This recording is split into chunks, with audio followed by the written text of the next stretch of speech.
You're now listening to the Fullerton Unfiltered podcast. Straightforward, no nonsense business advice. Completely unfiltered. Grow your business. Grow your life. Now, here's your host, Brian Fullerton. What's up, guys? How we doing? We got another exciting episode of Fullerton Unfiltered. And on today's podcast, we have an exciting guest on the show. And I know I say that a lot, but this one's actually a really good resource and friend and buddy of mine. We got Trent from SureCan Gas Can. What's going on, brother? How we doing? Hey, guys. Doing good. Excited to be a part of Brian's lawn maintenance podcast.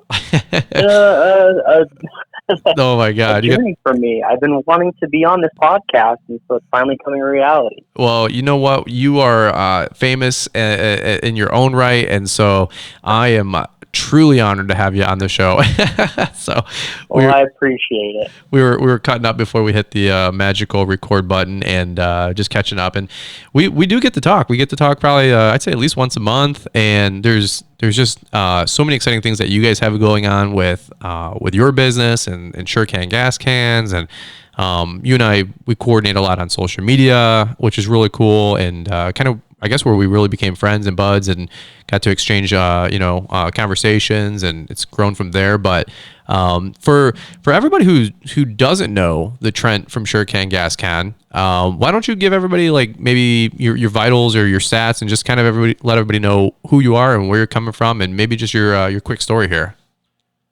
Yeah, no problem. So my name is Trent Woolsey. I know people give me a hard time for it, but I'm 5'6", and I can fit through small places, so it's better than being tall. But no, so I appreciate this opportunity, and my experience with the whole marketing side. I got my start with a company called Edge Products and Super Chips 10 years ago, selling tuners that give horsepower and torque. And so I came from the automotive industry. You ever heard of SEMA, where they launched their new vehicles and aftermarket parts? Sure. That was my world. And my father-in-law actually invented SureCan. And so he asked me to step away from what I was doing, and I wanted to be a part of his new startup and his invention. So I made the transition to SureCan and helped him launch. So I came on about 6 months before we launched, and then in 2015, we hit the market. Nice. So what a lot of people don't really know is I knew nothing about gas cans. So we did a lot of research before we came out, and now you could say we're gas can experts. And there's a lot of things that people don't understand about gas cans, and we can kind of talk about that a little bit later. But yeah, I do all of our marketing. I started out doing a lot of different things, but now I've transitioned into a more primary director of marketing role. Cool. So you'll see me at a lot of the expos like GIE. If you do, come say hi. Well, dude, we got a lot of questions to ask you. This isn't, designed to be a big SureCan plug. We're going to talk and break down some things about gas cans and safety and regulations and all the big exciting stuff we all wake up in the morning ready to rock and roll and talk about, right, Trent? So but exactly. But there is some really cool things that I've learned that you've shared with me, and honestly, yeah, I do want to hear the Trent SureCan Gas Can story, because of I know you guys had some exposure through Shark Tank, and it's just it really is kind of like an American success story in business and manufacturing. And so we're gonna dive deep. We got a good half hour here that I want to connect with you while I got you, because you're a very busy man yourself, and I want to make sure I respect your time. So let's do this. Before we dive deep, let's hear from the announcements, and we'll rock right into this episode. Have you ever thought about starting your own lawn and landscaping business, but not sure where to start? Look no further than LawnTrepreneurAcademy.com, an e-training website dedicated to helping you start and grow a successful lawn care business. Save more time and make way more money by learning exactly what it takes to grow your business to the next level. Invest in your future by first investing in yourself. Use promo code PODCAST to save 10% on all training programs today at LawnTrepreneurAcademy.com. Now, back to the show. For sure, for sure. Always appreciate the Entrepreneur Academy supporting the podcast. So, here's the deal. So Trent, you gotta break it down and slow it down for me, because I get going 100 miles an hour. But this has been a 4, 5, 6 year long story, if I'm not mistaken. The whole SureCan Gas Can, and some people, they appreciate stories like this. Some people, they don't. When you go to Lowe's and you pick up your little $40 gas can, you think that's the end of it. And that's really it. But there is so much stuff that happened behind the scenes that it's a miracle that you guys are even here. You know what I mean? So why don't you, you gotta unpackage that story for me, if you don't mind, for the next 5 or so minutes. Cause, when you tell me the story, I was like, there's no way. It's just ridiculous. It is. It's a lot. And, there's been a lot of ups and downs. You hear the comments, there's always 2 steps forward and 1 step back. And it's really a reality, especially when you're a startup, inventing a product that does need a lot of cost associated with it. So I'm going to take you all the way back, before I came into the family of my father-in-law, before I married his daughter. He had this idea almost now 20 years ago. Oh, wow. And he was a contractor. He built homes. He was a framer, general. And we are outdoor enthusiasts, and we're always hunting. We're using our side-by-side ATVs, a lot of gas machines. And he just always thought there had to be a better way. And so over a long period of time, he's like, how can I make a gas can better? And that's when he had the realization to put the spout at the bottom and use your thumb. So in his little wood shop, he then transitioned into finish cabinetry and finish work. So he has this little shop, which, fun fact, is still our warehouse here in Utah. And we'll kind of get into that a little bit later. But we converted it over. He used wood to construct his first prototype. So he put screws in that rotated the spout and everything else. The first prototype was made out of wood. And then the story goes on. In 2011, he went full time and started getting investors, getting the patents, which took almost 3 years to get the patent. And then with the development side of it, you get now a 3D print mold, and then you have to go in and get actual physical molds, and then you have to continue to engineer it, because you say, I want this to function this way. Well, an engineer says that's impossible. We have to build it this way. And so there's a lot of fine-tuning, restructuring, and I actually have a post on Instagram, and what I can do is repost it so it's a little bit more fresh at the top of the feed. But when we launched at the National Hardware Show, we actually introduced it in 2014 in Vegas, and the mold is a lot different now than it was back in 2014. Okay. And it actually won the most innovative new product award at that show. And then it won Retailer's Choice Award. So it was something that we realized was definitely needed and wanted in the market. Well, at the time, we were actually going to be having someone else do the production for us. We contracted a company actually in Michigan. So just north, I think you'd say it's near the top of the mid. When, how you guys always hold your hand up. Yeah. That's how we get around here. Yeah, exactly.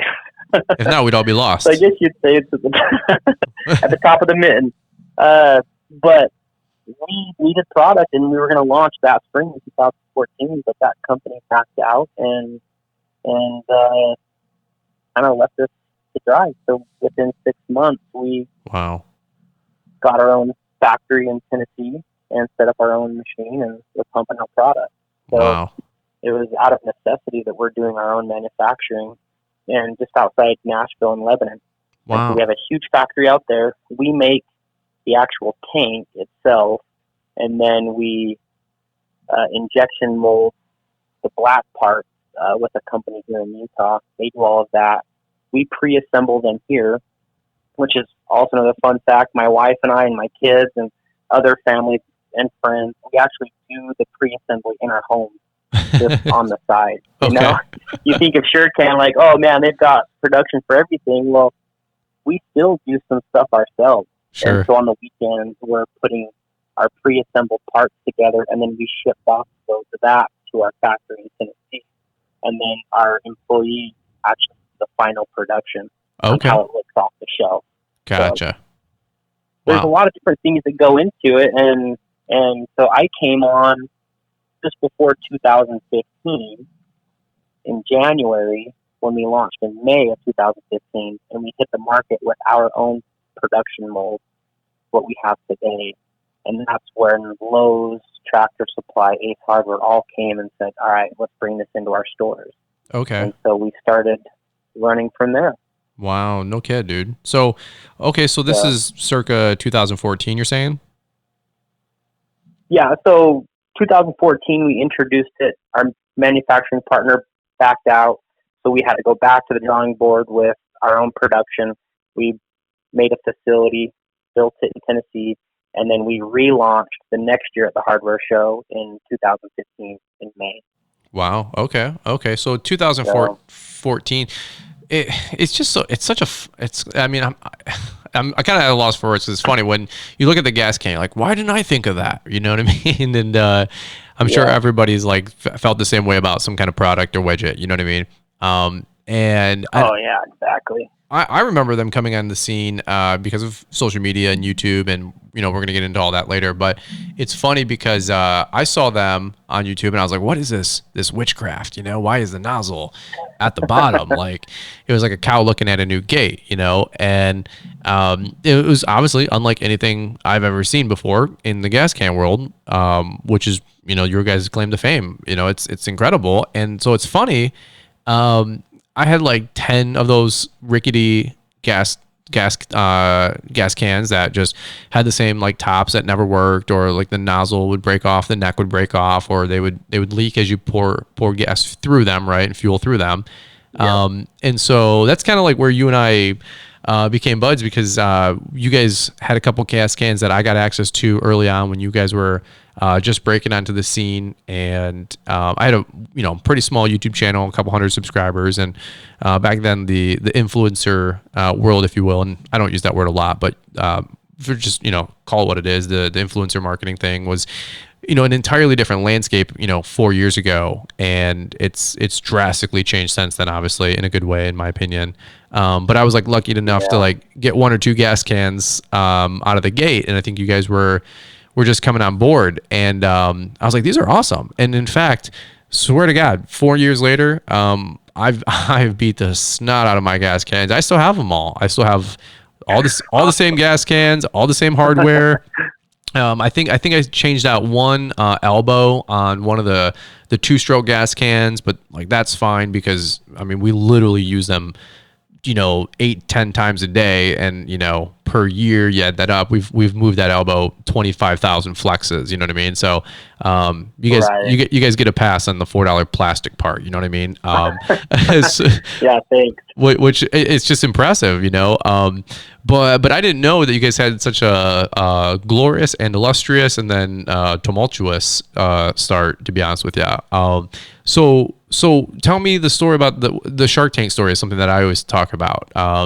That's where people know you guys from, because you were plastered all over that for a little bit. Shark Tank. Who doesn't like a good episode of Shark Tank, right? And so were you guys on the big screen, like on TV, or I know what was the whole story? What's the true story? No. Well, we got you. This is unfiltered, by the way. So don't lie. I will.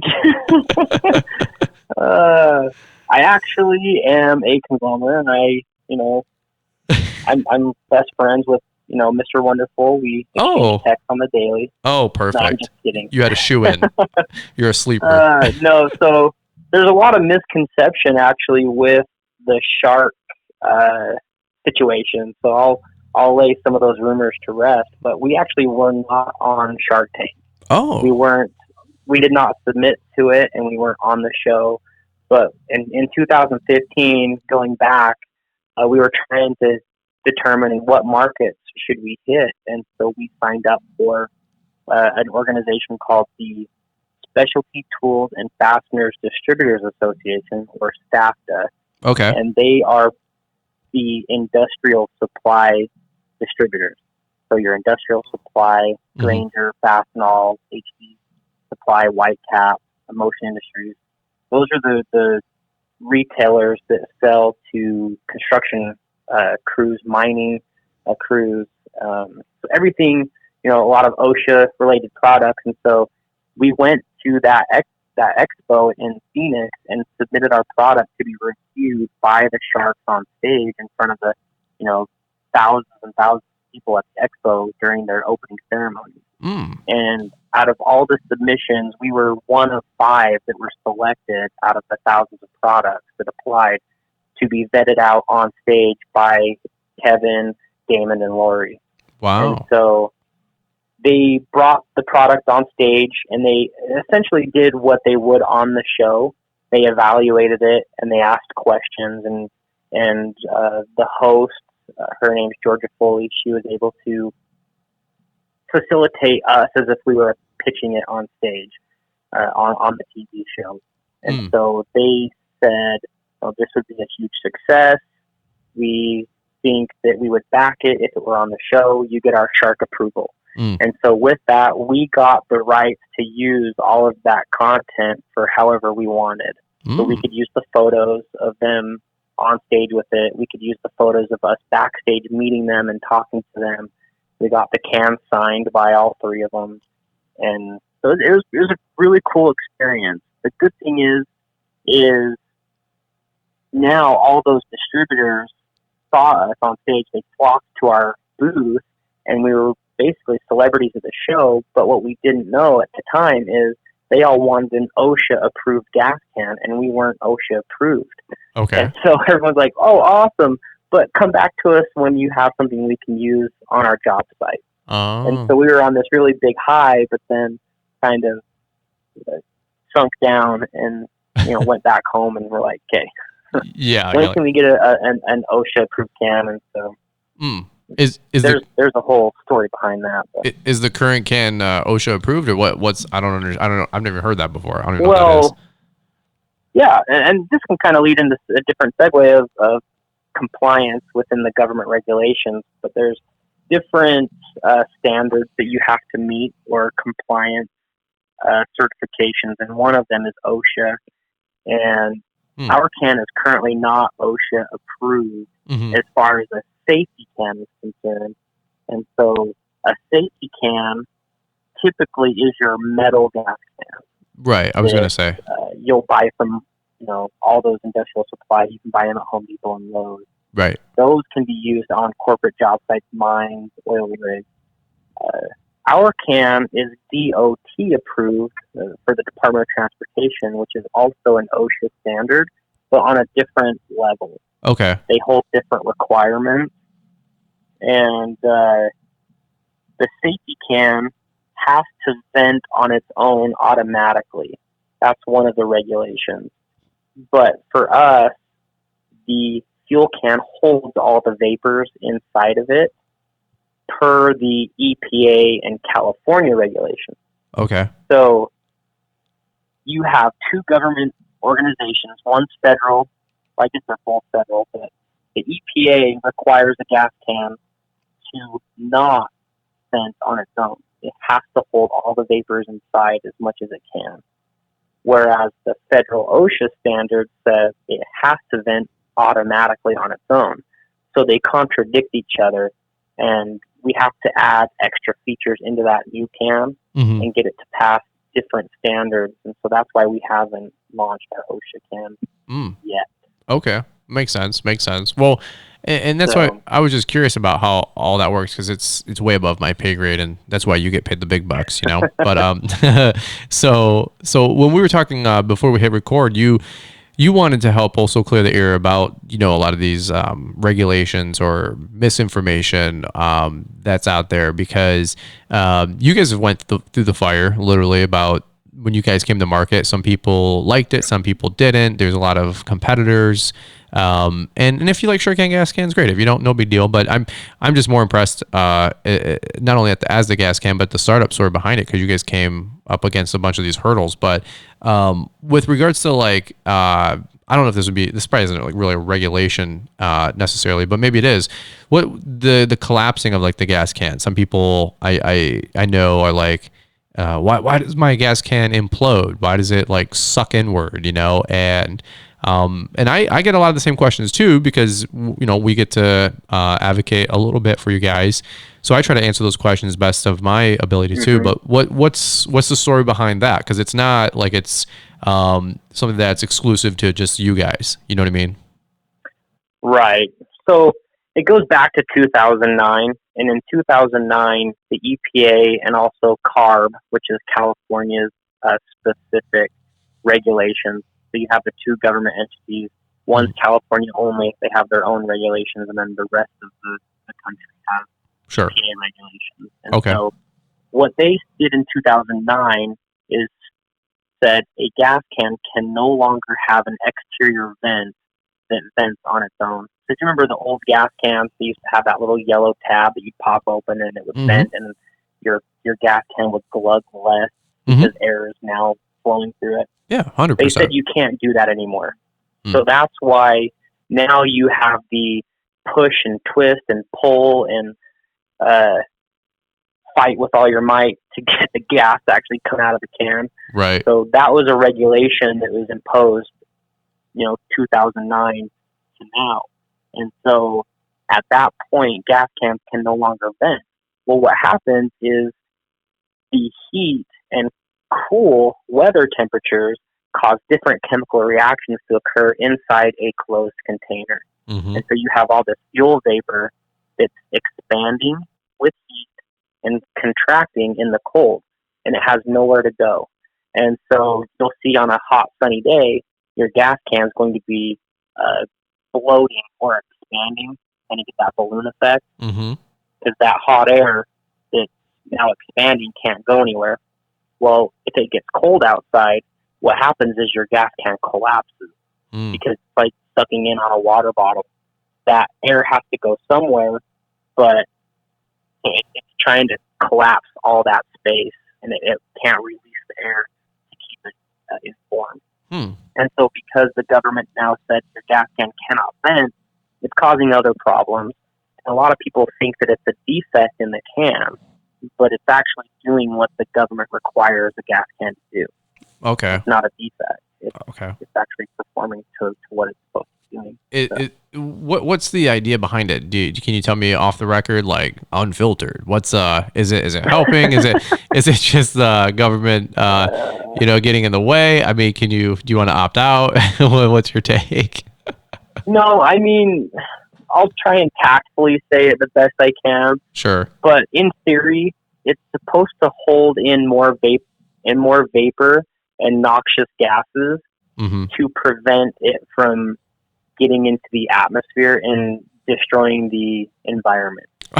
So you talk about your noxious gases and there's all this stuff floating in the air that's destroying the environment. That's why they say carpool, reduce emissions coming out of your vehicle.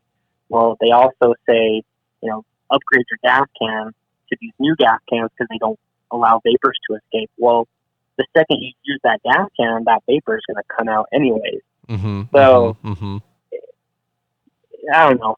So what about the 20 million gas cans now that are out there in the world that are illegal gas cans, and we got to throw them in the dump, in the waste, in the landfills? Trent, aren't those going to be an environmental? Aren't those an environmental hazard as well? I mean, who thought this circle through? Jeez, oh, please. Yeah, there's things that we've done to kind of help upgrade people to newer gas cans. When we launched in 2015, we actually partnered with a nonprofit environmental agency here in Utah called UCARE. It's the Utah Clean Air, and they got a grant from third-party sources, corporations, and we teamed up with them so that we could exchange those old pre-2009 gas cans. They would come and trade those for brand new SureCans for free. And then we threw all those old gas cans into a big dump trailer, and then an organization actually turns those into diesel fuel. You can recycle them. Sounds like a tarp for gas cans. But anyway, I'm not. Yeah. I'm gonna so just leave this one alone because I could go. You said 2009. Okay, just looking at my timelines here. But anyway, Right. pro business, So, right? So, but one thing that we did, I'll just explain this in brief, is all the gas cans out there on the market essentially have the vent inside the spout area. okay. Our gas can has the vent under the thumb button. So when you press down, it vents under there instead of in the spout like every other gas can. So it can still. That's how we've differentiated everybody. And that does probably allow it to, I would imagine, flow that much quicker because you're releasing the ear from the top naturally instead of like on the neck and the nozzle like a lot of gas cans are out there. Yeah, I guess you could say that. Yeah. Oh look, I'm in sales and marketing, dude. So. I'm in sales and marketing. You know, like that one's for free. You know, just don't forget my royalty. People listen to this are like commissions later. Yeah, oh, cool. That's even better than I had. You're asking for the sale. People listen to this right now on their lawnmower. They're whipping grass. They're like, "Why do I listen to this podcast?" I don't know. I'm just kidding. Thanks for listening. We appreciate you guys. We're just big nerds, man. People take things way too serious. And anytime Trent and I talk, it's always like, "Hey, man, you going hunting soon? You going four-wheeling soon? You going jet skiing soon?" We have some pretty light casual conversations about most of life, you know. So okay, so you guys came to market in 2014, 15, 16ish. You guys start you bring everything in house, I guess, or what's the story there? Because you left us with you guys got hosed with having somebody fulfill your manufacturing, which is a whole nother story that can't unfortunately really go into, not yet, for legal purposes. And so you guys decided to do everything in house. You said we're not going to let this idea die on the vine, right? So let's do this. Before we dive into that, let's take a quick break. We'll hear from the announcements again, and I want to dive deep into this one because this is a really good, juicy story. And the amount of money, we're talking millions and millions of dollars of overhead that you guys inherited as originally a headache, which is kind of now turned into a blessing because of the quality control that you guys have. So let's do this. Let's take a quick break. We'll pause and we'll get right back into it after the announcements. Enjoying today's show? Motivated to take your lawn care and landscaping business to the next level? Learn what it takes to grow your lawn and landscaping business today with training and education from the Lawntrepreneur Academy. Get educated with how-tos on mulch installation, plowing snow, aeration and overseeding, and so much more. These training programs are designed to help you save time and make more money with your business. Invest in your future by first investing in yourself. Use promo code PODCAST to save 10% on all courses today at LawnTrepreneurAcademy.com. Now, back to the show. All right, cool deal. So this is actually a really fun story because you've sent me photos behind the scenes of, is it a warehouse or is it like a manufacturing facility? What would you guys call it, I guess, at this point? We'll call it the factory. The factory. Okay. The factory. Okay, so you guys give me some context, so a little bit of a timeline again, because you really did. You got left out for dry on your first batch of product, and it happens, man. Businesses, there's ups, there's downs, there's loop-de-loops, there's left and rights, and sometimes things don't go your way. So what happened without obviously going into the details? And then you guys decided to do everything in house and grab life by the horns, man. Yeah. So go ahead, share that story with us because it's pretty interesting. No problem. So 2014, our corporate headquarters is actually in North Ogden, Utah. That's where we're from. And so I'm in this little office space here. And then we have a warehouse down the street where my father-in-law used to do his finished cabinetry. That was his workshop. And so we actually warehouse all of our Western United States products from there. Okay. And that's where the can was developed, designed, and essentially conceptualized in that little warehouse wood shop. So we were going to operate and run everything from our office here in Utah and teamed up with this manufacturing partner in Michigan. And in 2014, we went to the National Hardware Show, as we stated earlier. Afterwards, that manufacturing partner decided not to move forward with our agreement. And so now we were thinking, what should we do? Well, we can set up our own factory and go purchase a blow molding machine, which then raised our overhead significantly, and we now have a huge warehouse factory in Tennessee, just outside Nashville, and that's where we set up our plant. And I won't go into details of why we're there, but there was an expert blow molder that lived in the area that was able to help us get started. Oh, cool. And so we moved that way, and so within 6 months we were able to set up our factory and start pumping out product. So it was really a miracle that we were able to do that so quickly. You said 6 but months? It set us back an entire year. Yeah.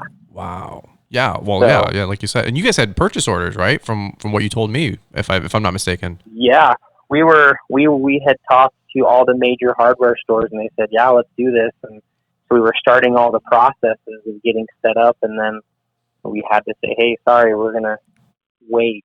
And then it took us the better part of a year to get the inventory and get everything running to where we could hit the market again a year later at the National Hardware Show in 2015. Wow. So I'm actually here in Utah, but everything's ran in our own factory with our own employees and equipment in Tennessee. Wow, that's that's crazy, man. And by the way, like, I will put a feather in your cap. Not that you need one, but this isn't like Mark's hardware store on the corner of like Fifth and Main on in Alabama. Okay, this is Home Depot. These are the Lowe's. These are hey, how many gas cans you guys want? Just put us down for a cool $250,000. And you're like, what? And so, like, yeah. I always tell people, Nick Carlson with Mulchmate, right? Big guy, looks like a Viking. Like somebody should freeze his DNA and genetics because he's like the superior human being, and because the guy's like 6'8", chiseled, and could like hold a broadsword, and complete opposite of me. Yeah, me and you together, I don't think we could take him. You know what I'm saying? And so shout out to Nick Carlson. I know he listens to the podcast. Well, Nick, same thing, dude. He tells me stories all the time about Mulchmate's infancy and the tumultuous ride that they get, and everybody sees like it's all sunshine rainbows on the surface, right? But the business stuff behind the scenes, like he's like, 1 minute I had like $100,000 in the bank, and then I had like $100,000 I owe, and then $100,000 I'm making, and then $100,000 I owe. And it's just like, that's just business the first, 2, 3, 5, 7, 10 years. And I don't know if everybody totally gets that, when they watch these shows like Shark Tank, or they see like, Elon Musk, just, starting SpaceX and Tesla. And I'm like, the guy went through a divorce and, blew $250 million before he like even delivered a product from either company, and went bald, and then apparently made enough money to grow it all back. So you guys were probably pardon my French, but you were passing a brick. You know what I mean? You guys were probably really freaking out at that time. Yeah, I mean it was definitely a stressful time, just trying to figure out what to do, and then what you do when your back's against the wall, you fight like crazy to get out of that situation. And when it's all or nothing, you tend to be more persevering than those who have more comfort that they can fall back on. See, that's such a good lesson, dude. That's such a good lesson. I feel like so many people, when they get adversity, they think it's God telling them not to move forward. And I'm like, no, that's adversity is a struggle is only there designed to do one thing, make you stronger. Like it's nothing but an adversity. If you take it out of context, you're like, oh, this is the end of the world. But when you face difficult or hardship, that's not the end of the story. You're like, you think that's the end. That's just like it's like the third chapter on a 20 chapter book. You're not even there yet. Yeah. Let me ask you this: Do you think you guys SureCan would be the same SureCan today if you guys went the traditional route you were going? And I don't want to call it easy street because you still had a lot of work to do on that avenue. But do you think you guys are better for it with the roadblocks and the stumbling blocks that you guys came up against? Yeah, I think overall we are. And you mentioned it a little bit earlier. We're actually able to control our own quality and production, and we know what's going out.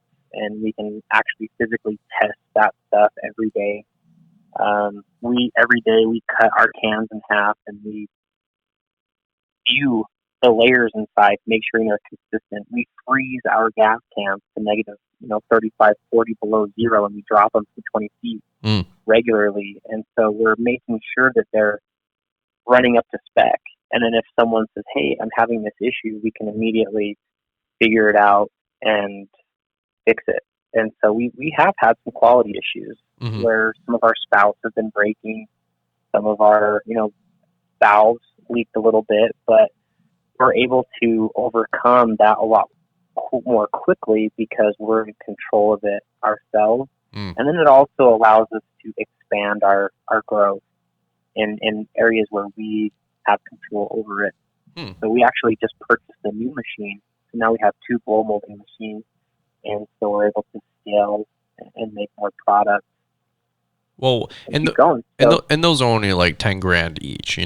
Those are pennies on the dollar, right? Yeah, 10 times 30, 10 grand times 30. You were dude. It's funny because sometimes you get numb to it, but it's always still exciting to me because like I'll go to like Steel or Echo, and they have 10 of these machines. These blow what do they call injection machines or blow mold machines? Yeah, blow mold machines. Yeah, and they're $1 million, $2 million a pop. And I remember I was walking down the main corridor of Steel and their factory. I was like maybe a year ago or something, and dude, they had like literally 10 of these machines, and the plant manager was with us, and like a lot of the Steel brass was there. Great people, just really good time.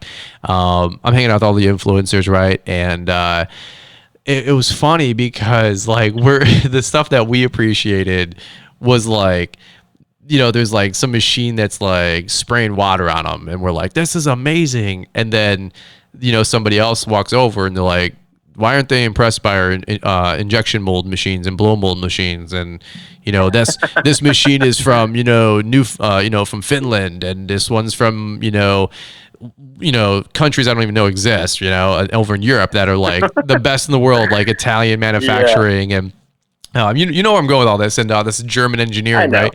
And it's like, this is $2 million, and there's like, literally $20 million of these machines, and all they do is make handles and certain plastic parts, right? And I'm like, and I'm like over here looking at some just I wish I had like some new like broom, you know what I mean? And they're like, really? Like the new blower, sticker machine is more impressive to you? Like some little CNC machine that's 50 grand. Like, this is $1 million. So I'm like, I know. It's right. Like, and it's just so funny because I know how exciting. The reason I say that, I know how excited you guys are to have these things up and running, and keep reinvesting in the company to grow and to make sales and empower my business and lawn and landscape companies, as simple as it is. But I just remember those conversations with Nick and those conversations with like the plant manager people at Steel, and they're just like, you guys are a bunch of dorks with your cameras running around like this is the important stuff. Awesome. But anyway, well, I think it. Yeah, go ahead. My bad. I would say it just kind of goes to show, and I don't mean this with all due respect to your comments, but it just goes to show that what the consumer sees is a completely different viewpoint than what the manufacturer sees. Sure. And lives. Mm-hmm. So there's a lot that goes on behind the scenes that the consumers don't take into consideration. And so if something doesn't work exactly how it says it was supposed to work, or that one person has a bad experience, they don't understand what went into make that product do what it's supposed to do. And every day we literally with blood, sweat, and tears try to make the best gas can on the market. And so we take feedback and everybody's perception seriously and try to make it better every day. So. There you go, dude. That's. I'm all about that, man. I think you guys do a great job.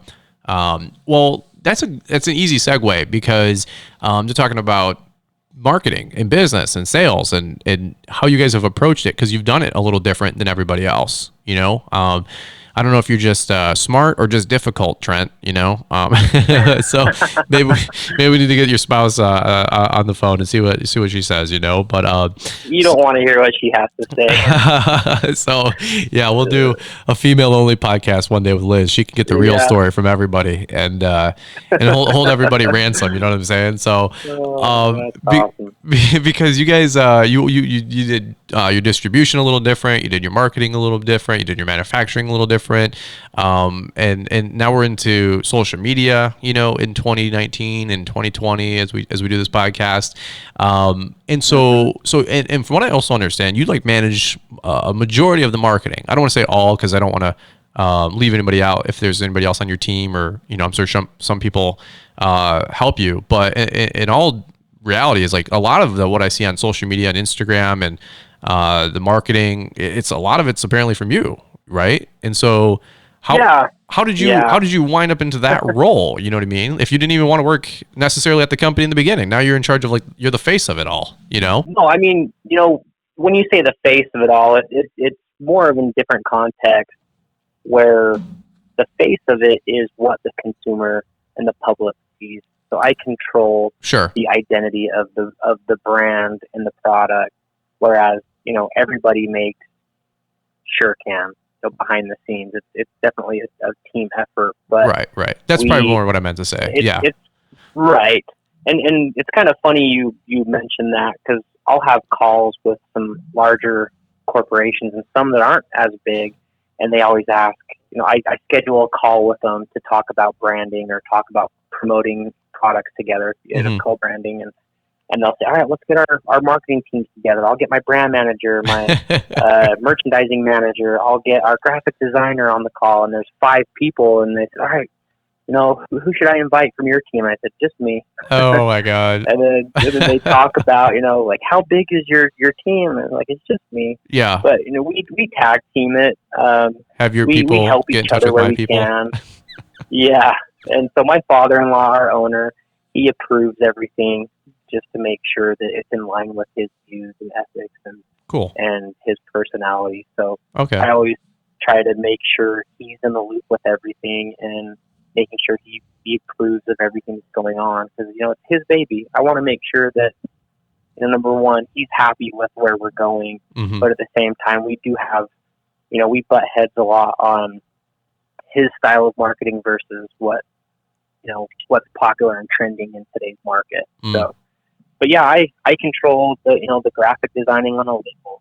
I built the website myself from the ground up and started and post every day on social media. So what's funny is you get people that write in, hey, can I talk to your director of marketing? And I say, yeah, just shoot an email to Trent at SureCanUSA.com. He'll get back to you in a minute, And so then I send myself an email, and then I reply back from the email to that person, just because I want to be able to, let the consumers have an experience too, and a lot of business is perception, and so I want them to have that experience where we are a bigger company, we're growing, but we just don't have the resources, personnel-wise, like a larger corporation would. So we're all doing multiple things. We have our hand in a lot of different things. So.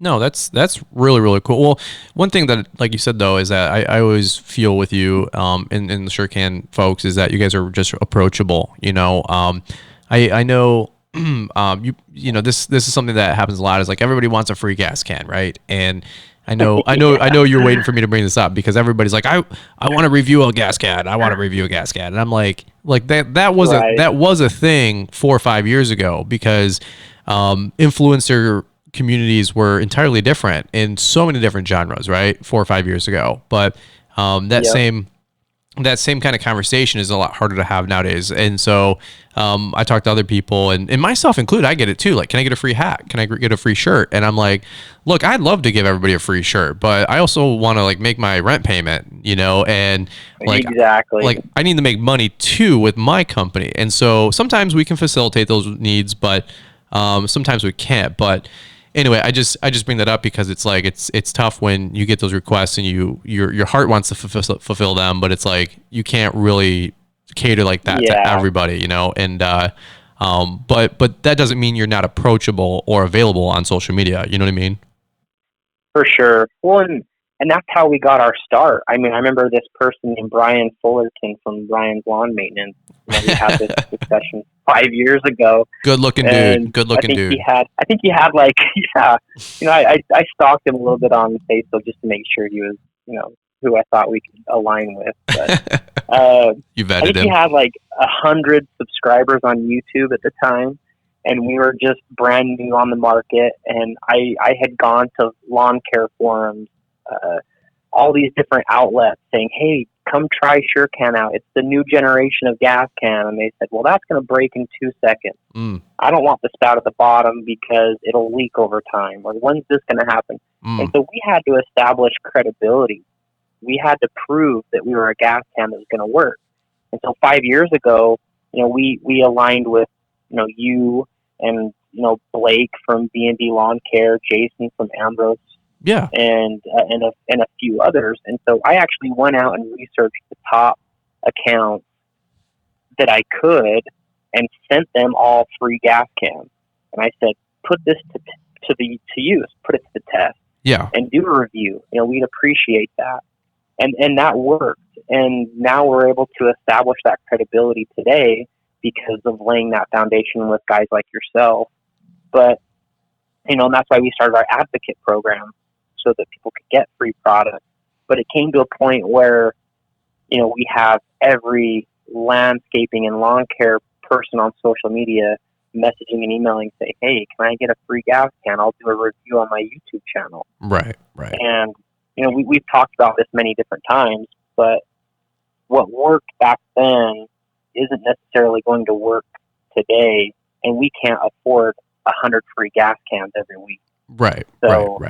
And it's as much as I would love to, we can't. No, and you know, and it's always funny to me that folks that put you guys in that position, because as a social media influencer, I have no problem asking a company with our size, like, hey, and even when I had a smaller size, hey, would you guys like to do a product in exchange for a review? There's nothing wrong with leading with that.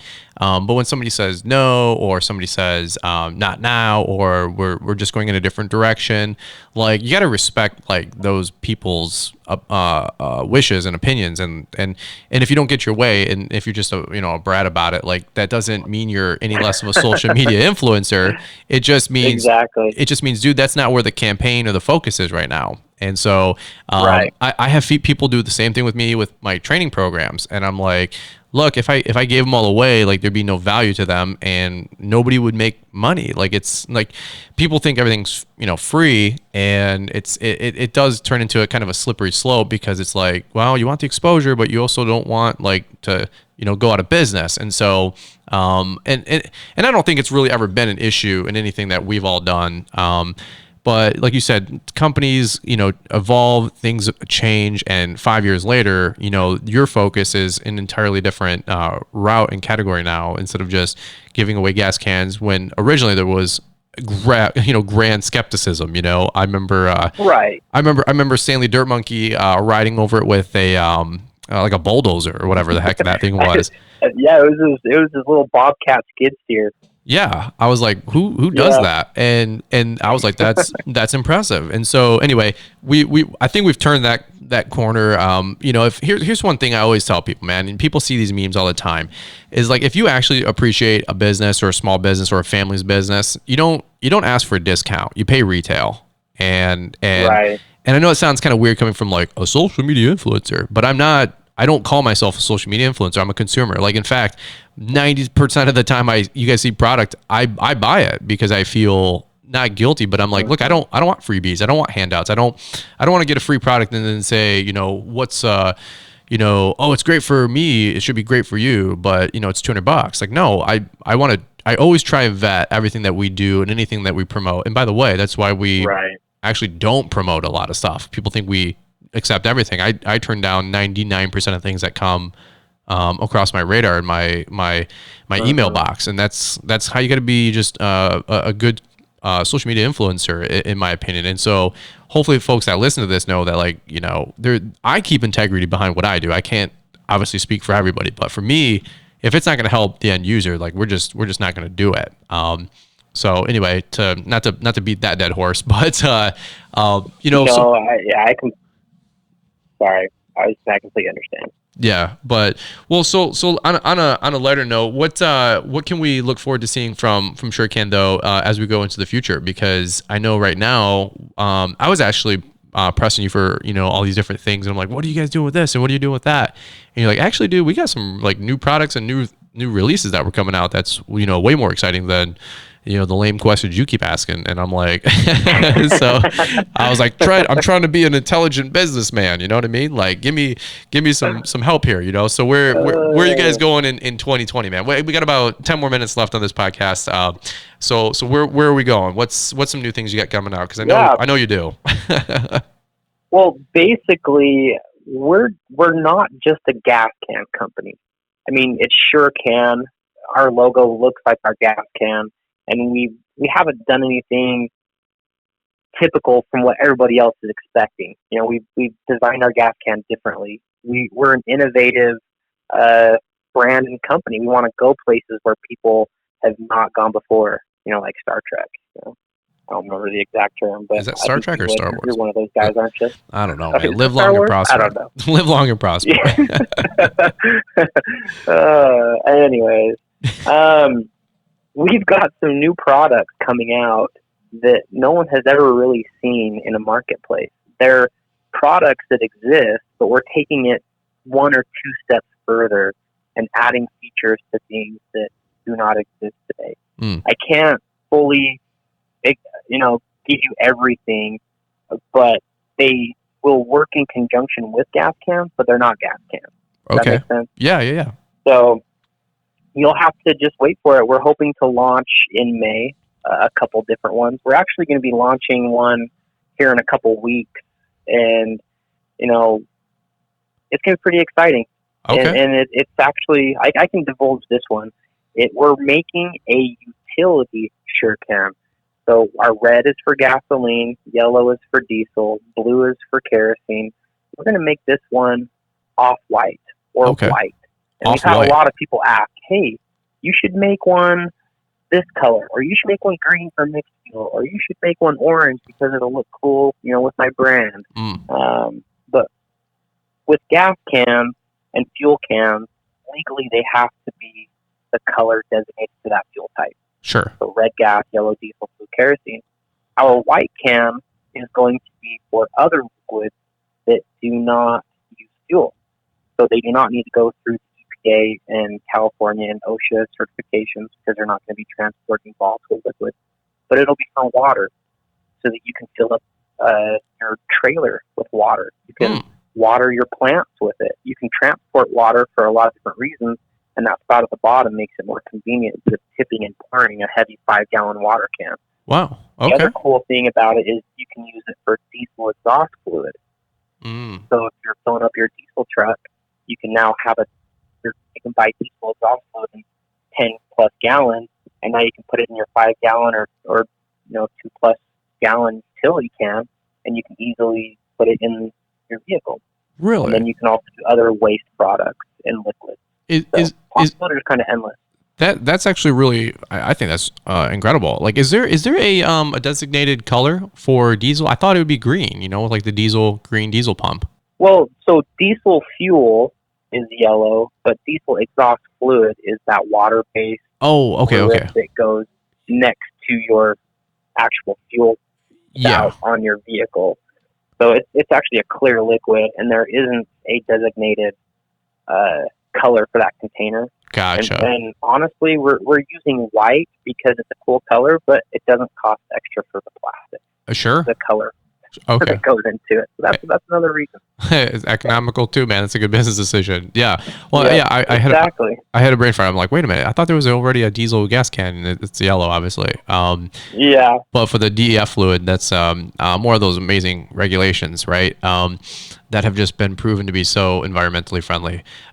So anyway, that's a whole other topic. But no, dude, that's really exciting. Well, I know we've talked off the record. There's some really cool projects that for real that you guys are coming on, and it's not like a cliffhanger. It's just I've talked to some of the stable folks. Can't release anything, down the road. But maybe by the time this podcast comes out, March, April, folks will might already see some of this coming through social media. But you guys have some really cool partnerships, some really strategic things that you guys are launching, and so I know that you guys are here to stay. You guys are here to continue to grow and pour back into the lawn care community and all the other different industries that you guys get to service and sell and market product to, which is just awesome. I'll tell you what, man, I'm a believer, like for real. I don't. This isn't a paid endorsement or sponsorship or anything like that.